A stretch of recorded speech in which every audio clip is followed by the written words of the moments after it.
ಸಣ್ಣವರಿದ್ದಾಗಿನಿಂದಲೂ ಜಾಗ್ರತೆ, ಹುಷಾರಾಗಿರು ಎಂಬಂತಹ ಪದಗಳನ್ನ ಕೇಳಿಕೊಂಡೇ ಬೆಳೆದಿರ್ತೇವೆ. ಅಂದ್ರೆ ನಮ್ಮಲ್ಲಿ ಸುರಕ್ಷತೆಗೆ ಅತಿ ಹೆಚ್ಚಿನ ಪ್ರಾಮುಖ್ಯತೆಯನ್ನ ನೀಡಲಾಗಿದೆ. ಸುರಕ್ಷತೆಯ ಬಗ್ಗೆ ರಾಷ್ಟ್ರೀಯ ಮಟ್ಟದಲ್ಲಿ ಜಾಗೃತಿ ಮೂಡಿಸುವುದಕ್ಕಾಗಿಯೇ ಒಂದು ದಿನವನ್ನು ಮೀಸಲಿರಿಸಲಾಗಿದೆ. ಅದೇ ಮಾರ್ಚ್ 4. ಇಂದು ರಾಷ್ಟ್ರೀಯ ಸುರಕ್ಷತಾ ದಿನ. ಸುರಕ್ಷತಾ ತತ್ವಗಳ ಬಗ್ಗೆ ಸಾರ್ವಜನಿಕರಲ್ಲಿ ಜಾಗೃತಿ ಮೂಡಿಸಲು ಭಾರತ ಸರ್ಕಾರ ರಾಷ್ಟ್ರೀಯ ಸುರಕ್ಷತಾ ಮಂಡಳಿಯ ರಚನೆ ಮಾಡಿದೆ.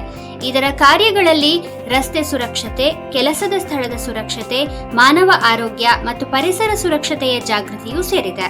ರಾಷ್ಟ್ರೀಯ ಸುರಕ್ಷತಾ ಮಂಡಳಿಯು ರಾಷ್ಟ್ರೀಯ ಮಟ್ಟದ ಸಂಸ್ಥೆ ಹಾಗೂ ಇದೊಂದು NGO ಅಂದ್ರೆ ಲಾಭರಹಿತ ಸಂಸ್ಥೆಯಾಗಿದೆ.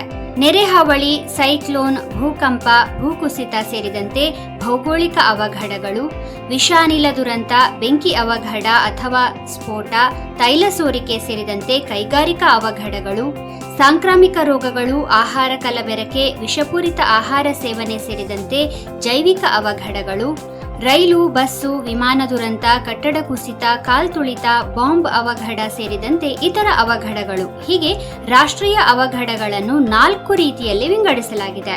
ಯಾವುದೇ ರೀತಿಯ ಅವಘಡಗಳು ಯಾವುದೇ ಭಾಗದಲ್ಲಿ ಯಾವಾಗ ಬೇಕಾದರೂ ಸಂಭವಿಸುವ ಸಾಧ್ಯತೆ ಇದೆ.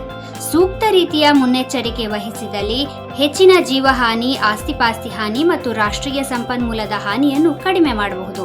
ಹೀಗಾಗಿ ಜನರಲ್ಲಿ ಸುರಕ್ಷತೆಯ ಕುರಿತು ಜಾಗೃತಿ ಮೂಡಿಸುವ ಉದ್ದೇಶದಿಂದ ಪ್ರತಿ ವರ್ಷ ಮಾರ್ಚ್ 4ರಂದು ರಾಷ್ಟ್ರೀಯ ಸುರಕ್ಷತಾ ದಿನವನ್ನು ಆಚರಿಸಲಾಗುತ್ತದೆ. ರಾಷ್ಟ್ರ ಹಾಗೂ ರಾಜ್ಯ ಮಟ್ಟದಲ್ಲಿ ವಿಶೇಷ ತರಬೇತಿ ಕೋರ್ಸ್ಗಳು, ಸಮ್ಮೇಳನಗಳು, ಸೆಮಿನಾರ್ಗಳು ಮತ್ತು ಕಾರ್ಯಾಗಾರಗಳನ್ನು ಆಯೋಜಿಸಲಾಗುತ್ತದೆ.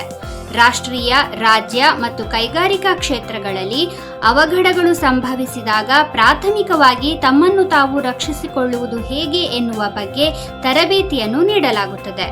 ಸಮುದಾಯ ಜಾಗೃತಿ ಕಾರ್ಯಕ್ರಮಗಳನ್ನು ಹಮ್ಮಿಕೊಳ್ಳಲಾಗುತ್ತದೆ.